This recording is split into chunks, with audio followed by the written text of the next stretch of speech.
Here in this video, we'll be discussing the basic of the class 10th paper. So let's start with section A here. So here in the first question, it was given that you have to find the LCM of 850 and 500. तो LCM कैसे निकाला जाता है? You have to do the prime factorization. जिसने भी prime factorization किया, उसके बाद आपने LCM लेना होता है तो हाईएस्ट पावर्स देखते हैं हम. 850 में हमारे पास 2 से जाएगा, it will become 425. This will go with 5, तो ये किससे हो जाएगा 85. 85 हमारा 5 से जाता है 17 हो जाएगा लास्ट में, and in the end you would have 1. 500 को 2 से करोगे 250 आ गया, 250 को 2 से करोगे it will become 125 for you. 125 5 से जाएगा तो 25 हो गया, 25 से जाएगा 5 पे, इट विल बिकम 1. तो हमारे पास यहाँ पे वैल्यूज क्या निकल के आ रही हैं, that you would be having 850 as 2 into 5 का स्क्वायर इंटू 70, और 500 को आप कैसे लिखोगे, you will write it as 2 square 5 का क्यूब. अब हाईएस्ट पावर किसकी है, 2 की है, 2 का स्क्वायर. 5 में किसकी है, 5 का क्यूब 17 है. अब डी भी मैच नहीं हो रहा था, सी भी मैच नहीं हो रहा था, तो मैच हो कौन सा रहा है इसमें, फिर बी वाला मैच हो रहा है. 17 को अलग से छोड़ो, इसको सॉल्व करोगे तो आंसर क्या आएगा आपको 500. So B is the correct option है. सेकेंड पार्ट में हमारे पास यहाँ पे दिया हुआ था रूट्स निकालनी थी. रूट्स दी हुई है that they are real and equal, तो हमारा डिस्क्रिमिनेंट किसके इक्वल होता है, 0 के. So it is b square minus 4ac is equal to 0. अब यहाँ पे b की वैल्यू क्या सब्सिट्यूट करोगे, -5 का square, 4 as it is, a की जगह क्या आएगा 4, c की जगह क्या आएगा k, 0 के equal. So this will be 25 minus 16 k is equal to 0. तो k की वैल्यू क्या बनेगी आपकी -16 के, और 25 राइट साइड पे जाएगा तो -25. k की वैल्यू क्या आ गई आपकी -25 by -16, it is 25 by 16 as the answer. Third part में हमें मीन और मीडियन दिया हुआ है, तो हमें यहाँ पे तीनों का रिलेशन यूज करके ना, मीन मीडियन और मोड का रिलेशन यूज करके हमें क्या वैल्यू फाइंड आउट करनी थी, मोड की वैल्यू फाइंड आउट करनी थी. तो एक बार देखते हैं like what is the formula for mean, mode and median. relation का क्या formula है, it is given by statistical empirical formula. So mode in this case is equal to 3 median minus 2 mean. ठीक है, तो यहाँ पे 3 median मतलब 3 into क्या हो गया 23 minus twice of mean. Mean कितना 21 है, 3 इंटू 23 हमारा कितना हो गया 9, इट वुड बी 69 माइनस 42. तो आपका 69 में से 42 गए तो आपको क्या वैल्यू मिलेगी, it will be 18 plus 9. 18 plus 9 आपका कितना हो गया 27, विच is option A. Next part में, फोर्थ पार्ट में आपको ये दिया गया था कि आपके पास राइट सर्कुलर कोन है, एंड इन दैट आपको हाइट दी हुई है, रेडियस दिया हुआ है, स्लांट हाइट आपने फाइंड आउट करनी थी. Height is what 24, radius is what 7. Slant height कैसे निकलती है, L square is equal to R square plus H square. जिसने भी ये लिखा, जैसे यही वाला फॉर्मूला यूज किया होगा तो उसका करेक्ट आंसर आया होगा बिल्कुल. आर की जगह 7 पुट किया, एच की जगह 24. अब इसको ऐड करोगे तो आपके पास 625 आ रहा होगा, और एल की वैल्यू क्या आ रही होगी 25, क्योंकि 625 इज नथिंग बट 25 का स्क्वायर. फिफ्थ क्वेश्चन में आपको दिया हुआ था वन ऑफ द जीरोस, मतलब एक्स की एक वैल्यू दी हुई थी -3. अब अल्फा -1, एक्स की जगह हम क्या सब्सिट्यूट करेंगे -3 का square. Alpha as it is, x की जगह -3, लास्ट में +1 इज इक्वल टू 0. सो 9 को अल्फा -1 से मल्टीप्लाई करना, -3 alpha is there, +1 is there, 0 right side पे, 9 alpha -9 -3 alpha +1 is equal to 0. अब 9 अल्फा -3 अल्फा है 6 अल्फा, -9 राइट साइड पे जाएगा तो 9 बनेगा, 9 माइनस 1 इज 8. तो अल्फा की वैल्यू आपकी क्या हो गई 8/6, which is nothing but 4/3, which is option C for you. Sixth में आपको दिया हुआ है कि हमारे पास एक वेल शफल डेक है और 52 प्लेइंग कार्ड्स, एंड प्रोबेबिलिटी क्या होगी कि card drawn is red queen. तो रेड क्वीन हमारी कितनी होती है 2 होती है, पूरे पत्तों में 2 होती हैं, और टोटल प्लेइंग कार्ड्स कितने हैं हमारे 52. तो 2/52 का रिजल्टेंट क्या होगा 1/26. Here in the next one, In the seventh one, it says if a certain variable x divides a statistical data arranged in order into two equal parts, then it would be a median. x क्या निकल के आएगा आपको? median निकल के आएगा. Three coins are tossed together. The probability of getting exactly one tail. One tail कितने पे आती है? 3 times आती है. जैसे अगर हम इसका डेटा बनाए भी तो 4 बार h लिखते हैं, 4 बार t लिखते हैं, बीच में double h, double t, double h, double t, last में H T H T H T H T would be the three tails हमारे कहाँ पे आएंगे? At this position, at this position and at this position. तो 3/8 हो गया हमारा.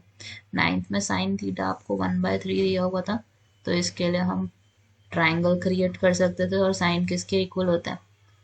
P over H. P हमारा 1 हो गया, परपेंडिकुलर 1 हो गया, हाइपोटेनियस 3 हो गया. बेस निकालना है आपने, तो बेस कैसे निकलेगा आपका? Hypotenuse square is equal to perpendicular square plus base square would be there. H की जगह 3 का स्क्वायर ले लो, परपेंडिकुलर की जगह 1 का स्क्वायर ले लो, बेस की जगह बी स्क्वायर ले लो. 9 माइनस 1 वुड बी देयर, 8 आ गया, और स्क्वायर इधर जाके आपका √8 बन जाएगा. बी की वैल्यू क्या आ गई? 2√2. अब सेक थीटा आपने निकालना, तो सेक थीटा किसका रेसिप्रोकल होता है? कॉस का. So it would be hypotenuse over base. Hypotenuse क्या है? 3. Base क्या है? 2√2, which is option B. Next part में आपने surface area find out करना था, and it was coming out to be 594, क्योंकि यहाँ पे हमें cylindrical juice glass दिया हुआ था with radius 7 and height 10. तो 594 is the correct here. 11th part में आपको बोला on a throw of a die if getting 6 is considered success, then probability of losing the game. तो अगर 6 आएगा तो सक्सेस है, मतलब प्रोबेबिलिटी क्या हो गई इसकी 6 आने की? 1/6. और अगर बाकी कोई और नंबर आ गया, 5 आ गया, 4 आ गया, 3 आ गया, 2 आ गया, 1 आ गया, तो वो तो 5 हो गया ना. तो डी इज द ऑप्शन है. 12th में आपको डिस्टेंस बोला गया था निकालने के लिए. डिस्टेंस कैसे निकलता है? डिस्टेंस फॉर्मूला से x2 minus x1 y2 minus y1 -2 - 2 square plus 3 minus minus 3 का होल स्क्वायर. यहाँ पे हो गया 4 का स्क्वायर विच इज 4 का स्क्वायर इज 16. 3 + 3 6 हो गया. 6 का square is 6 square would B 64. 4 हो गया यहाँ पे, दिस इज 64. तो 16 + 64 आपका कितना हो जाएगा? इट वुड बी 0 है, 1 है, 80 आ गया. This would be 36 here. I don't know why I wrote 64. 36. 36 + 16 आपका कितना हो जाएगा? It will become 52. और 52 का रूट निकाल लोगे. 52 का रूट 2 से डिवाइड, 26, 2 से डिवाइड, 13 and 1. तो आपके पास यहाँ पे 2 स्क्वायर इंटू 13 आ गया. 2 बाहर आ जाएगा, √13. तो आपका पहला हो जाएगा. ठीक है. 13th पार्ट में आपको बोला गया थीटा की वैल्यू ऐसी क्या हो कि हमारा इसका सम किसके इक्वल आ जाए? 2 के इक्वल आ जाए. Sine square theta plus cos square theta की आइडेंटिटी क्या होती है हमारी? 1. और sine theta is equal to 2. ये चाहिए हमें. अब साइन थीटा ऐसा क्या हो ये हमारा राइट साइड 2 बन जाए. So theta must be 90 degree, तभी तो हमारा 2 बनेगा. It would be C here. 14th part में हमें बोला गया diameter of a circle is of length 6 centimetre. Circle का डायमीटर है और वो 6 यूनिट्स का है. एक एंड क्या है हमारा? -4, 0. दूसरा एंड क्या है हमारा? It is some other end is x axis, तो x, 0 हो जाएगा. तो हम डिस्टेंस का फॉर्मूला यूज कर सकते हैं यहाँ पे, x -4 का होल स्क्वायर. अब स्क्वायर से रूट कटता है हमारा यहाँ पे. d की जगह 6 पुट करोगे, x + 4 आ गया, और +4 इधर जाएगा तो क्या हो जाएगा? It will become 2, 0.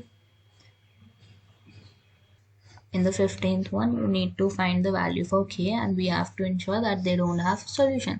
तो k की वैल्यू अगर आप 5 रखोगे तो हमारा a1/a2 b1/b2 के इक्वल नहीं होगा.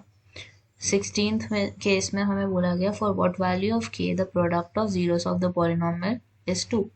Product of zeros का मतलब क्या है कि alpha into beta is equal to what? It is equal to c/a. और ये किसके इक्वल होगा? 2 के. c की वैल्यू -7 है, a की वैल्यू k है, राइट साइड पे 2 है, तो -7 इज इक्वल टू, sorry -7/2 is equal to k हो जाएगा हमारा, which is option B. 17th part में आपको a10 दिया हुआ था, a10 को हम कैसे लिख सकते हैं, a + 9d is equal to -9d। a की जगह 8 रखोगे, d की वैल्यू आपने निकालनी है, तो क्या हो जाएगा 9d -19 -8, this will become -27, 9d, और d की वैल्यू क्या आ जाएगी -27/9 which is -3, d as -3।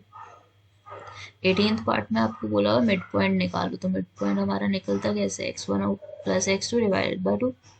x1 की जगह क्या रखोगे, -1 + 8 divided by 2, so it will become 7/2, first is 7/2, second में 3 + 3/2 डिवाइडेड बाय 2, 2 LCM लोगे तो 6 आ जाएगा ऊपर, it would be 6 + 3, 6 + 3 और 2 नीचे चला जाएगा, डिवाइड में 4 हो जाएगा, it will become 9/4, which is option D here, 7/2, 9/4।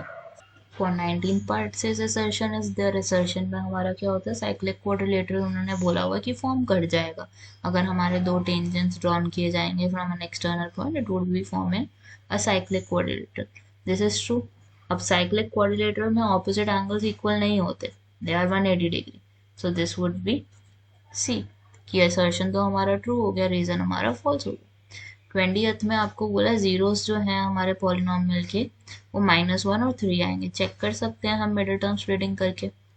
तो मिडिल टर्म स्प्लिटिंग कैसे होगी, -3x + 1x -3, फर्स्ट टू में से आप क्या कॉमन ले सकते हो, x कॉमन ले सकते हो, x -3 आ गए, 1 कॉमन लोगे x -3 आ गए, so x -3 x + 1 would be there, दोनों को 0 के इक्वल रखोगे, एक 3 आएगा, दूसरा -1 आएगा, और ग्राफ भी हमारे -1, 0 पे और 3, 0 पे इंटरसेक्ट करेंगे एक्स एक्सिस पे, क्योंकि दो एक्स के पॉइंट्स हमारे क्या निकले, -1 and 3।